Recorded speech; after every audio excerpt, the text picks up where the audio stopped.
Since Puffy is being honored tonight at the MTV VMAs, I thought I would give you a little history lesson on him that you might not know, like where this press conference is from and why it occurred. Heavy D was a hip-hop act on Uptown Records, which ultimately was purchased by MCA, and it was his birthday, and there's our little Diddy right there, so cute and young. Diddy was famously fired from Uptown Records. He said it was the best thing that ever happened to him, and that is when he went and started Bad Boy Records. This relatively recent article says that Puffy was fired in July 1993, and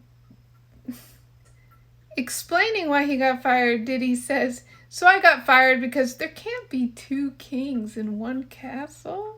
This article says that Puffy took over Biggie's career because the people at MCA were worried about the street talking that he's doing on his album. Bad Boy Entertainment was founded in June of 1992.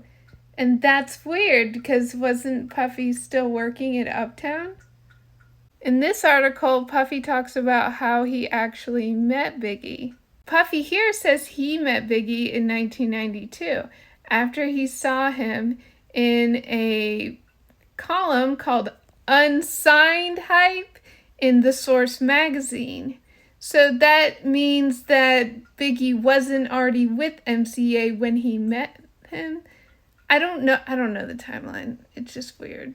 Either Puffy had already been fired from MCA Uptown before he locked in with Biggie and started Bad Boy, or he kept working for Andre Harrell at Uptown, courted Biggie, started Bad Boy behind Harrell's back, and that's how it all happened. And at the end of the day, two kings, two castles. This is a press conference from January 1992. Only a few days before that press conference, Puffy had held a charity basketball game with Heavy D.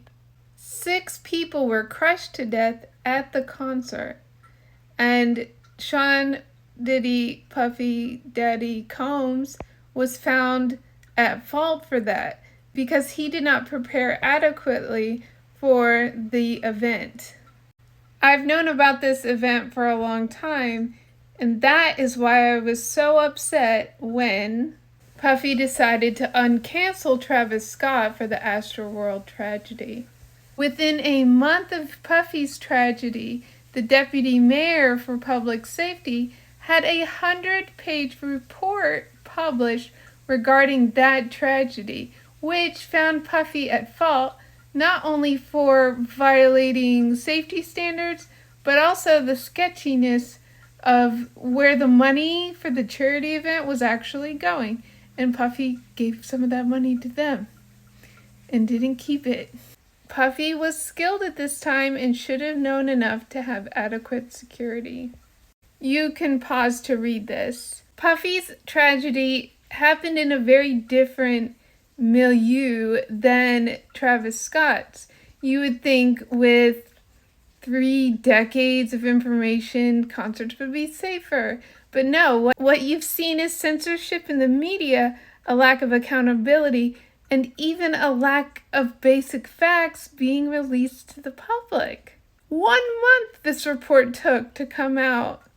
I was literally tonight years old when I found out that a huge Astroworld report just came out in July 2023. Surprise, surprise, the news report was released at 5 p.m. July 28th on a Friday. That is the news graveyard. That's always on purpose. Even a year after the tragedy, nothing happened. They didn't change policies, procedures, laws. We have no idea. It's all opaque. 10 people died. Remember, don't forget. And that is why I was shocked to find this tonight. We live in an era of hyper-consolidated wealth and power, and the implications for truth, justice, and freedom are huge. So you delay, and then they buried us in a 1,200-page document that I have not read. I just read this article. But don't doubt this, okay? Just the way they consolidate their wealth and power, they are consolidating your attention. And they want you to focus on these few superstars.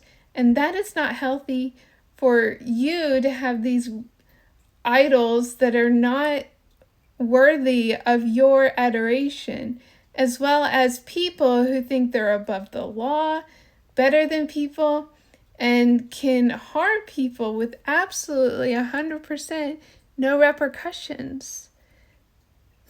Blue Taylor got her start with the Davamos family, who worked with Uptown Records, and that's how she met Diddy early on, and she was party to the Astroworld lawsuit.